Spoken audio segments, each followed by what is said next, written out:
મારે બધાની સામે છે ને તમને ઉઘાડા પાડવા છે. રેડિયો છે તારથી થાય કર લે. એવું ફિઝિકલી નહીં કહેતા એ, એટલે વાતમાં પાડશે એમ. તો બીજું હું હોય? હલો, હા બોલ. આ માણસ છે ને બિલકુલ હેલ્થ કોન્શિયસ નથી. ચાલુ કર્યું. પણ એમને છે ને કાકી સવારે વહેલા ઉઠવાનું કહો.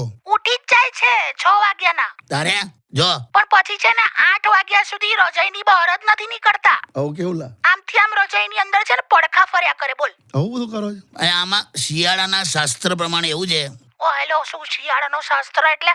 છે શિયાળાનું શાસ્ત્ર છે? એ તારા વાંચવામાં નહીં આવ્યું હોય પણ છે. લા કાકા હું ચૂપ રહે. શિયાળાના શાસ્ત્ર પ્રમાણે એમ કીધું છે કે 6 વાગે ઉઠ્યા પછી હા 8 વાગ્યા સુધી રજાઈમાં આમથી આમ પડખા ફરવા હા. એ મોર્નિંગ વોક માનવામાં આવશે. આવું કોણ કહે છે? શિયાળાનું શાસ્ત્ર છે. આ બધું ક્યારે બહાર પડે છે? હું તને આપીશ. જો એમાં કેવું લખ્યું છે, ભગવાને દરેકને કેટલા શ્વાસ લેવાના છે એ નક્કી કરીને જીવન